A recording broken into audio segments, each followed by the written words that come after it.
Notre monde s'effondre, et nous le regardons à travers un écran. Une pensée à nos ancêtres et à notre avenir. Cette nouvelle année doit résonner comme un renouveau. Joyeux Noël, joyeux Yule, gardons espoir. Le soleil reviendra. Twilight gold and grey in the peaceful snow. In the peaceful snow.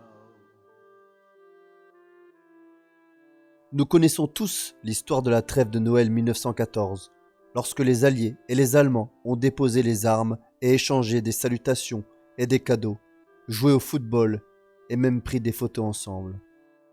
Mais il existe une autre trêve de Noël, beaucoup moins connue, qui a eu lieu 30 ans plus tard. Certes, une trêve à grande échelle pour Noël 1944 était impossible, car 9 jours seulement avant Noël, les Allemands ont lancé leur plus grande contre-offensive de la guerre à l'Ouest, entraînant la bataille des Ardennes et de violents combats tout au long de la fête.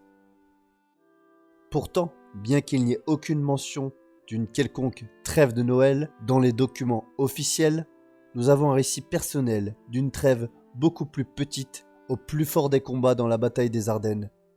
C'est l'histoire de Fritz Winken, un jeune garçon allemand. Fritz est alors âgé de 12 ans. Il habite avec sa mère dans une cabane de chasseurs du Hürtgenwald, tout près de la frontière belge.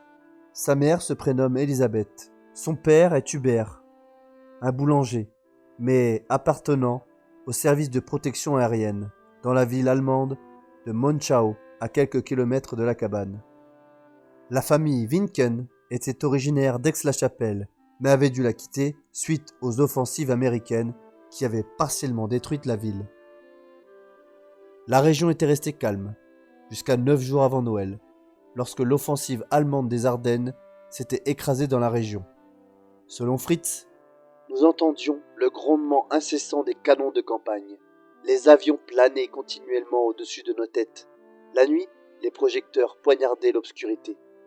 La veille de Noël 1944, Fritz et sa mère ont répondu à un coup à la porte. 3 soldats américains, dont un grièvement blessé, se tenaient là. Bien que les Winken ne parlaient pas l'anglais ni les Américains l'allemand, ils étaient capables de communiquer dans une certaine mesure en français. La mère de Fritz a invité les Américains à l'intérieur et a tenté de les mettre à l'aise. Fritz se souvient. Nous avons appris que le type trapu aux cheveux noirs était Jim. Le deuxième, plutôt grand et mince, avait l'air d'avoir un surnom. Harry, le blessé, dormait maintenant sur mon lit, le visage aussi blanc que la neige dehors. Ils avaient perdu leur bataillon et avaient erré dans la forêt pendant 3 jours, à la recherche des Américains et se cachant des Allemands. Ils ne s'étaient pas rasés, mais pourtant, sans leurs lourds manteaux, ils ressemblaient simplement à de grands garçons. Et c'est ainsi que maman a commencé à les traiter. La mère de Fritz prépare alors un repas avec des pommes de terre et un coq, pourtant conservé pour des retrouvailles avec le père de Fritz. Pendant qu'elle cuisinait, on frappa une seconde fois à la porte. S'attendant à trouver notre Américain perdu, j'ai ouvert la porte sans hésiter.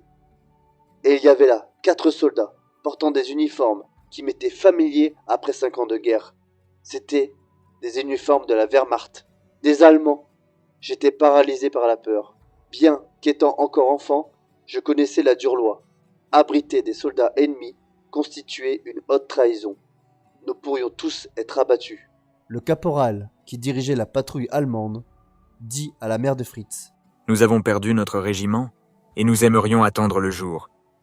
Pouvons-nous nous reposer ici ? Sans hésiter, la mère de Fritz répond. Bien sûr.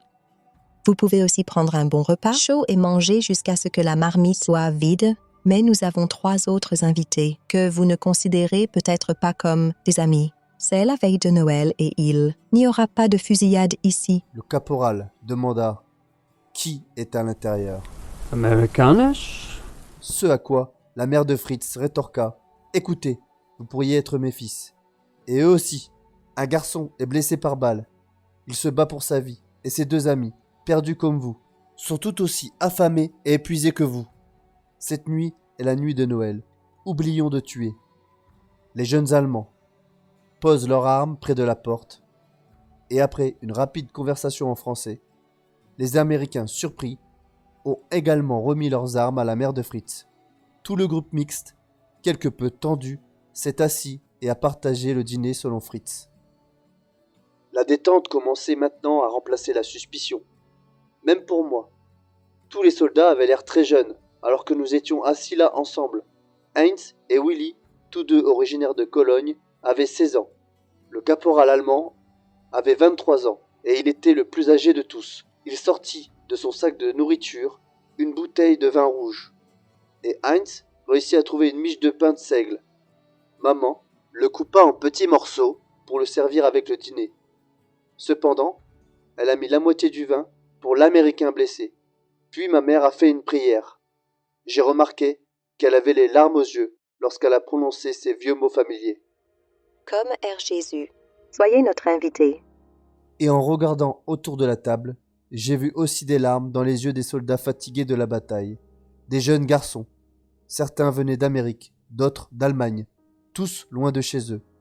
Juste avant minuit, maman est allée à la porte et nous a demandé de la rejoindre pour regarder l'étoile de Bethléem. Nous nous tenions tous à côté d'elle, sauf Harry, qui dormait. Pour nous tous, pendant la minute de silence, en regardant l'étoile la plus brillante dans le ciel, la guerre était une chose lointaine, presque oubliée. La trêve tint toute la matinée du jour de Noël. Elisabeth leur dit au revoir à tous. J'espère qu'un jour vous rentrerez chez vous sains et saufs, là où vous devez être. Que Dieu vous bénisse et prenne soin de vous. Allemands et Américains se serrent la main et partent dans des directions opposées. Les soldats allemands avaient même donné aux Américains des instructions sur la façon de retourner à leurs unités. Et Madame Winken, quant à elle, donna au GI une nappe avec 2 perches pour fabriquer une civière afin de transporter le blessé. Hubert et Elisabeth Winken, les parents de Fritz, sont décédés dans les années 60. Fritz, lui, s'est marié et a ouvert une pizzeria à Honolulu.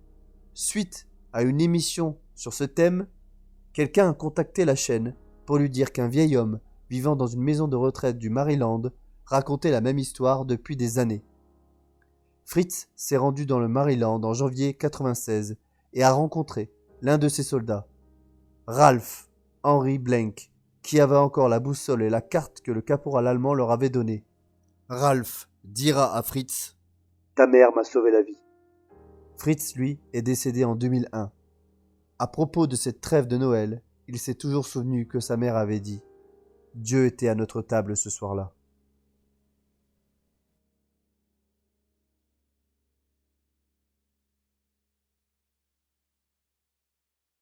I'm thinking of one special story, that of a mother and her young son living alone in a modest cottage in the middle of the woods.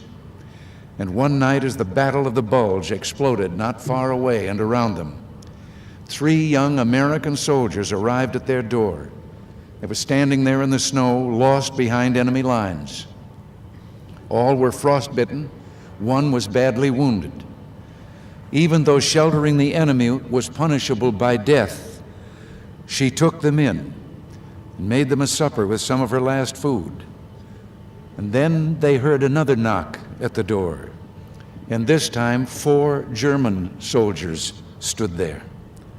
The woman was afraid, but she quickly said with a firm voice, "There will be no shooting here." She made all the soldiers lay down their weapons, and they all joined in the makeshift meal. Heinz and Willie, it turned out, were only 16. The corporal was the oldest at 23. Their natural suspicion dissolved in the warmth and the comfort of the cottage. One of the Germans, a former medical student, tended the wounded American. But now listen to the rest of the story through the eyes of one who was there, now a grown man, but that young lad that had been her son. He said the mother said grace. I noticed that there were tears in her eyes. Surely we Allies in peacetime should honor the reconciliation of the last 40 years.